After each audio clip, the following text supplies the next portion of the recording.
I'd like me a splash of whiskey to wash the trail dust off in my gullet and keep my singing voice in fettle. Whiskey's illegal. This is a dry county. Well, what are they drinking? Whiskey. Buenos días, tardes, noches o lo que sea. Hoy inauguro una sección en el canal que voy a llamar Camino a los Oscars 2019. En esta sección voy a analizar películas nominadas a los Oscars que me parecen muy buenas. Bueno, en este primer episodio vamos a criticar a La balada de Buster Scruggs. La verdad quedé fascinado con esta película de los hermanos Coen. Se trata de 6 cuentos ambientados en el western que tienen en común una crudeza e ironía a la hora de contar estas historias. Es muy interesante y creo que se estuvo escribiendo desde el 2000 más o menos. Lleva muchísimo tiempo en producción y creo que eso le jugó a favor en el desarrollo de todas estas historias. Bueno, voy a hacerlo de forma secuencial, es decir, voy a analizar cada cuento en orden cronológico.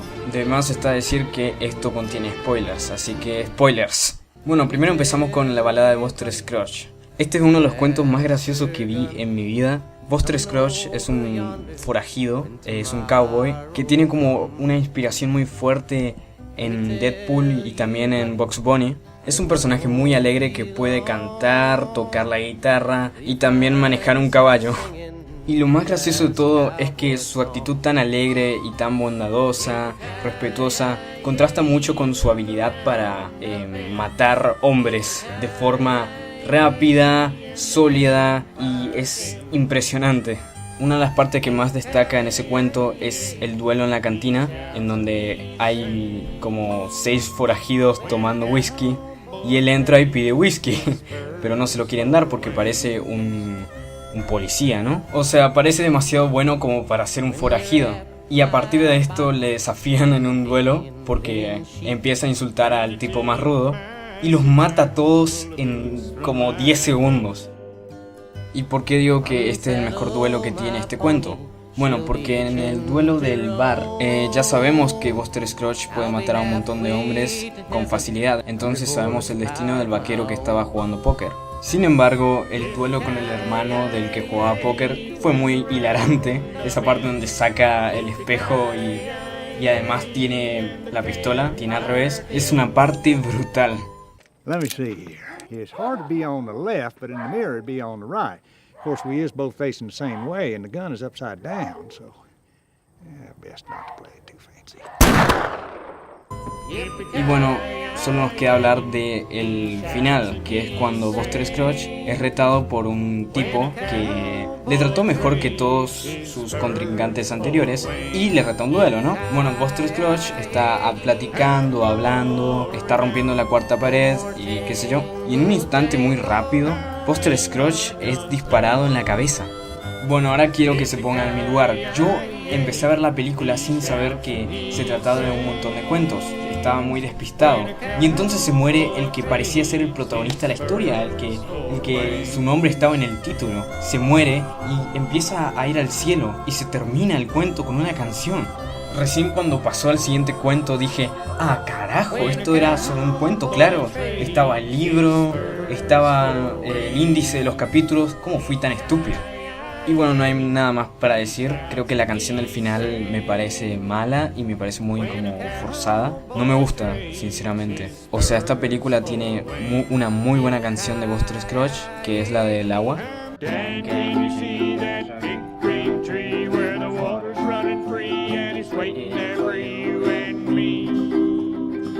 Pero creo que la última canción no se llega a sostener a un nivel visual. Y para todos los que creen que debería haber una película en solitario de Buster Scruggs, les digo que eso no tiene que pasar nunca. Los mejores personajes, las mejores películas, los mejores finales son aquellos que te dejan queriendo más.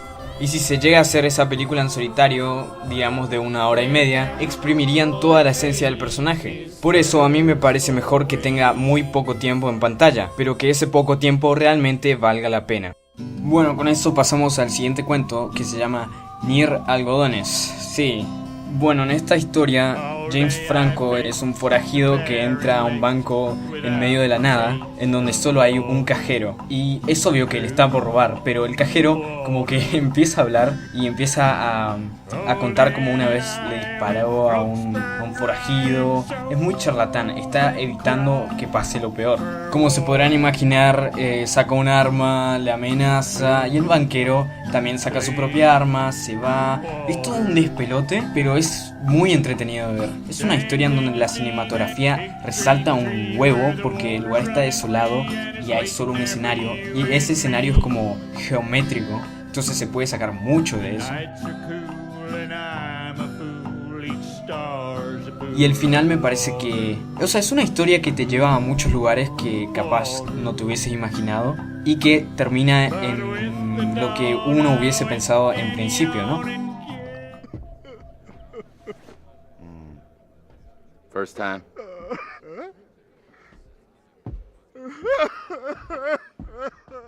Bueno, pasamos al tercer cuento llamado Meal Ticket.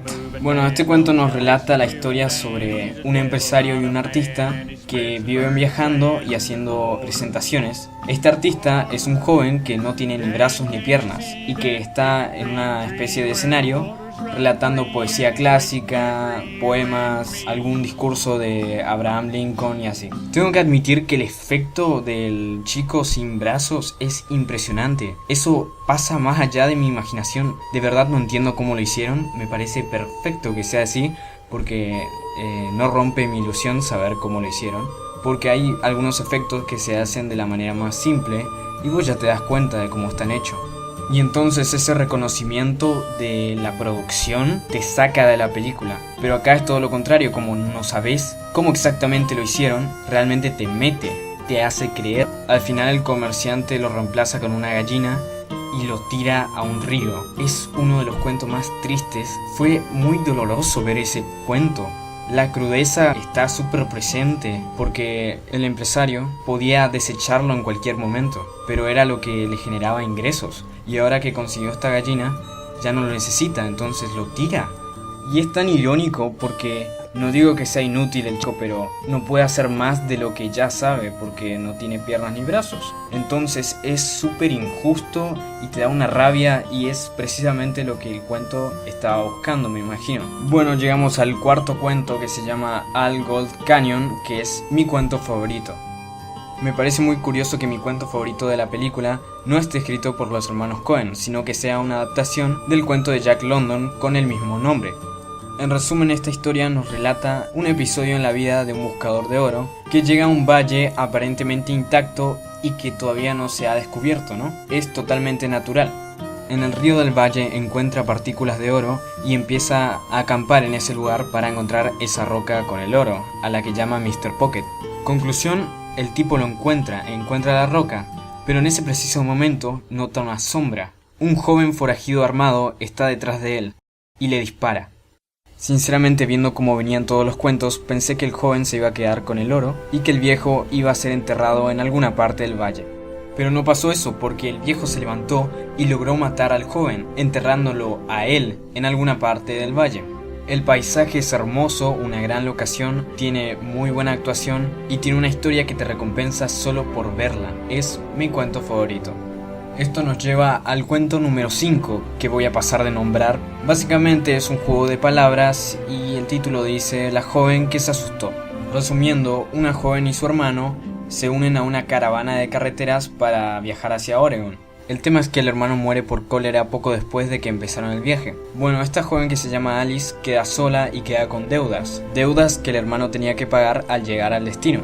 Bueno, los jefes de la caravana, Mr. Arthur y Billy Knapp, ayudan a enterrar a su hermano. Pero nuestro querido Billy Knapp se siente atraído por Alice y le propone, para arreglar todas sus deudas, casarse con ella. Al día siguiente ella dice que sí y todo va bien. Pero esa mañana, en donde Billy creo que estaba del otro lado de la caravana, Alice se desprendió de la caravana y se fue un poco lejos. Mr. Arthur lo notó y la siguió.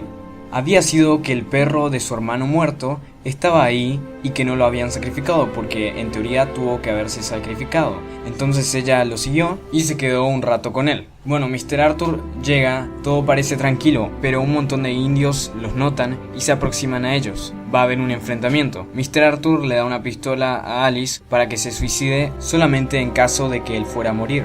Bueno, empieza una pelea, es buenísima la pelea, es emocionante, tiene mucha acción entretenida. Y bueno, Mr. Arthur amaga que muere para derrotar a un indio y matarlo. Entonces, después de su victoria, Mr. Arthur regresa a ver a Alice, quien se había suicidado. Bueno, el giro es muy inteligente y es tremendamente trágico porque Alice perdió a su hermano, no tiene familia, justo se estaba por casar. La verdad se nota una fuerte inspiración, sobre todo por cosas como la toma del final, que es muy poética y que hace un guiño a esos típicos planos de los westerns de ese año, ¿no? Y finalmente estamos en el cuento número 6, The Mortal Remains. Aunque este cuento sea bueno por sí solo, me parece que comparado al resto es uno de los más blandos y más aburridos de toda la película.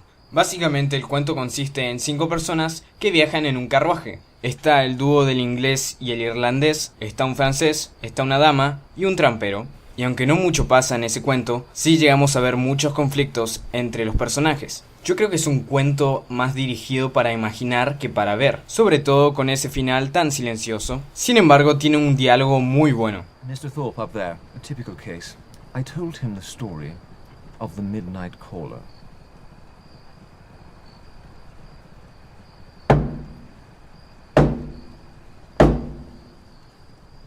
Someone is outside. Knocking. No. Don't open it, Mother. What living thing could be out in such a storm? Y se pone muy interesante cuando los cazarrecompensas empiezan a tomar la palabra. Aunque en algunos momentos el cuento agarra un aire muy meta, Because, well, they connect the stories to themselves, I suppose. And we all love hearing about ourselves. So long as the people in the stories are us, but not us. Not us in the end, especially. es una muy buena reflexión sobre la muerte y es hasta una reflexión sobre las historias y de qué manera repercuten en nosotros. Por otra parte tenemos una muy buena actuación de la mayoría del cast, pero sobre todo por el inglés, es buenísimo. La manera en la que recita las palabras y sus frases es muy icónica. Pero algo que me sacó muchísimo del cuento fue darme cuenta que estaban grabando en un estudio. A diferencia de todos los otros cuentos, este cuento estuvo grabado en un estudio a puerta cerrada y se notaba muchísimo, era muy feo de mirar, sobre todo con la corrección de color verde. Ese verde era feísimo, pero cuando llega al celeste se ve hermoso, es muy inconsistente. Creo que eso es lo único que le jugaría en contra. Y finalizando el video voy a dejar mi lista de cuentos favoritos, que va así. Y eso fue todo el video, gracias por ver, gracias por quedarte conmigo a analizar esta película. Durante lo que queda del mes voy a tratar de subir 2 videos más en relación a los Oscars. Si les gustan estos videos, no se olviden de dejar like, así me doy cuenta si les gusta bastante. Y sin nada más que decir, nos revimos, guachín.